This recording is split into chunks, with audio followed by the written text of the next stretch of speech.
Okay, now we're going to learn how to use the Pintuck foot using the 8-thread machine. So this time we're going to set up our machine for a two-thread narrow cover stitch. So what I have done is I have threaded the C2 and C3 needles. I have lowered my upper looper by turning this down, turning one turn of the hand wheel to lower that lower looper out of the way. I've exchanged the knife guard for the cover stitch table. My differential feed, I like to put the differential feed down because you get a little bit of puckering when it comes to doing pin tucking. And you might want to even starch your fabric so that it's a little stiffer, so that it will resist that puckering.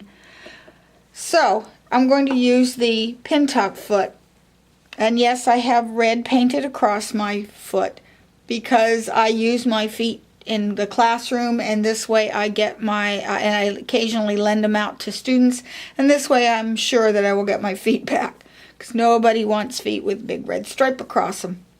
So anyway, the Pintuck foot has got a big deep channel underneath of it. And so I'm going to put, and notice here, there is no slot. So when I put this foot in, I'll raise my needles, put the foot in. Okay, now if I tried to stitch, I'm going to get a big knotted mess, because the threads are locked outside, and that will cause the threads to lock around. So what I'm going to do is cut my threads about 2 inches away, take one stitch down, then with my presser foot up, just sweep those threads to the back. Put that needle all the way back up. Remember, I'm using the C2 and C3 position. My blade is locked down. Now, what makes this pin tuck, you have two types of pin tucks. There's a true pin tuck that you can press down and a padded pin tuck. So it has this little plastic piece. So you open the door, and this fits between the C2 and C3 needles. Okay, so now in order to do the cover stitch for a pin tuck, you want your lower looper, your chain looper, to be at cover stitch, but a slightly tight cover stitch. Okay, I'm going to set up the needles, set up the fabric right up underneath the needles. My differential feed is down because you get a little bit of puckering with this really soft batiste fabric.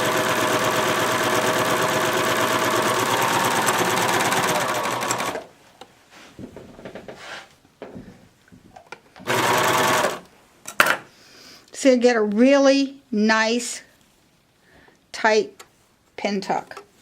And I can just do rows and rows and rows, and I'll just keep going using the foot as a guide, the edge of the foot as a guide, and do as many rows as you like.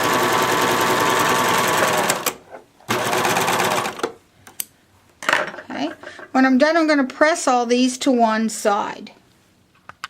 Okay, here's the pin tuck after I have pressed it. And it is a true pin tuck. So it's got the fold on one side. I cannot sew that neat and that straight on a regular sewing machine.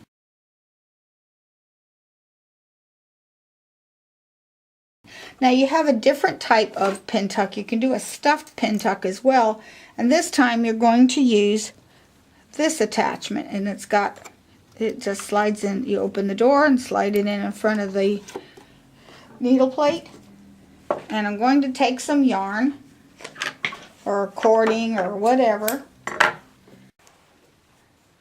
Okay, and you can stuff it through using your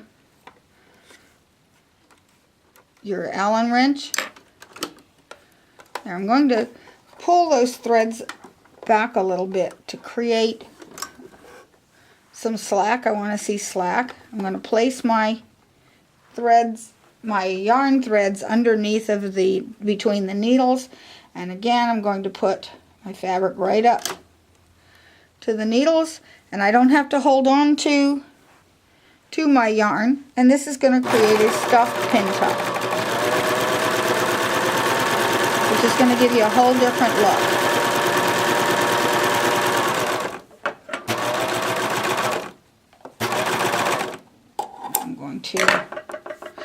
And actually, I'm going to return the chain looper back to its normal chain, and let's see if we get a difference in the way they look. This one looks a little bit pinched.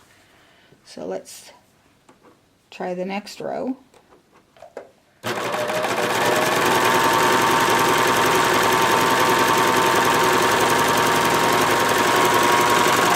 That's much better. There. See, now you get nice stuffed Pintucks. And if you press these from behind.